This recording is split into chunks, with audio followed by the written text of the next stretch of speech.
Lições da Bíblia. Apresentação: Leandro Quadros. Chegou o momento, amigo ouvinte, que Deus decidiu libertar o povo de Israel da escravidão egípcia. Em Êxodo 3, verso 7, lemos: certamente vi a aflição do meu povo que está no Egito e ouvi o seu clamor por causa dos seus exatores. Conheço-lhe o sofrimento. Deus havia esperado, amigo ouvinte, cerca de 400 anos para libertar o povo de Israel.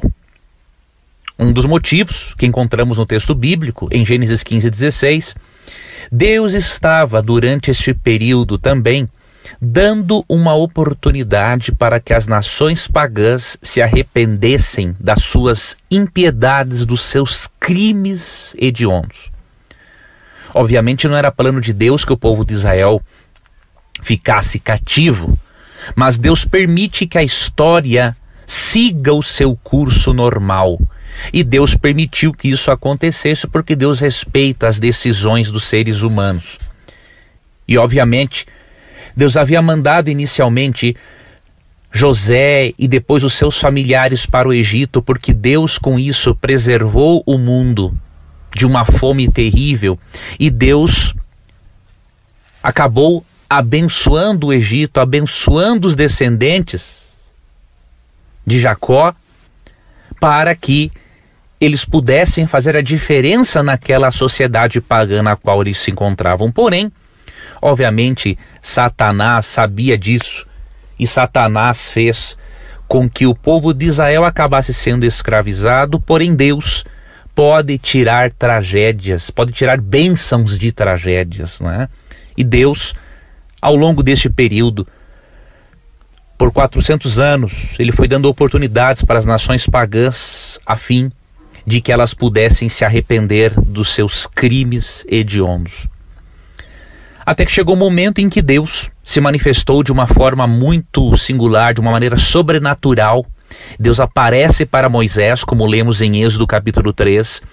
Deus fala com Moisés do meio de uma sarça ardente que não se queimava.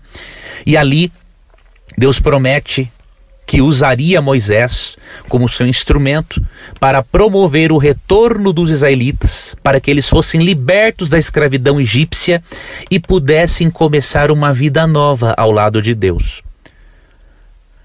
Porém, amigo ouvinte, Deus desejava mais do que simplesmente libertar o seu povo e conduzi-lo à terra prometida, que ele havia prometido, Deus havia prometido a Abraão, dar à sua descendência a terra de Canaã.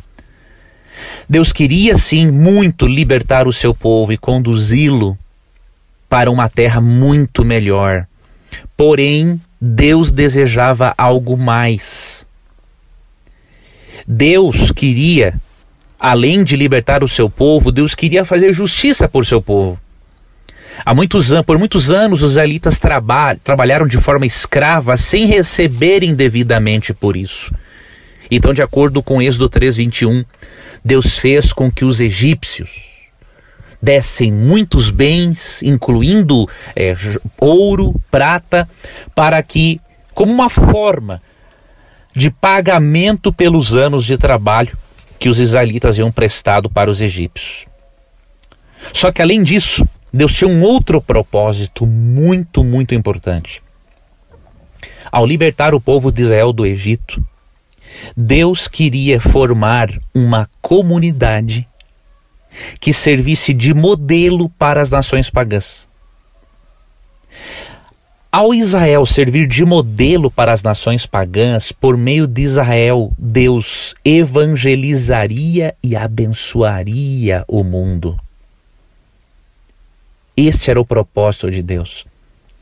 E uma das formas de Deus abençoar o mundo foi dando ao mundo o conhecimento dos valores morais de Deus e do estilo de vida ético que Deus propõe para todos os seres humanos. E foi por isso que Deus deu especialmente o Decálogo, os 10 mandamentos para Israel, de uma forma escrita, obviamente, porque a lei moral já existia desde sempre que existiu Deus, existiu moralidade. Então, de forma escrita, Deus dá os 10 mandamentos para que o povo volte a se lembrar desses valores morais que eles perderam, obviamente, no período de escravidão no Egito. E Deus dá esses 10 mandamentos de forma escrita para que o povo, ao obedecer a esses mandamentos e serem abençoados por Deus, pudessem motivar outras nações pagãs a seguirem esse estilo de vida ético. Os mandamentos não eram uma forma, amigo ouvinte, de salvação para ninguém, porque o que lembrava o pecador de que ele poderia viver era o sacrifício do cordeiro. O plano de salvação sempre foi um só. Então, se você ouviu alguém dizer que a salvação era pela lei no Antigo Testamento e pela graça no Novo, essa pessoa não sabe o que está dizendo. Deus nunca teve mais do que um plano de salvação. Foi apenas um. Então, os mandamentos nunca tiveram o propósito de salvar, mas mostrar para as pessoas o estilo de vida ético que Deus propõe para aqueles que Ele salva por sua graça. E amanhã vamos fazer uma breve análise desses mandamentos, para que você e eu possamos ver o que Deus intencionava transmitir às nações pagãs por meio do seu povo e o que Deus deseja transmitir para o mundo secular de hoje por meio do seu povo. Espero contar com a sua companhia no estudo de amanhã. Fique com Deus e até lá. Você ouviu Lições da Bíblia. Apresentação: Leandro Quadros.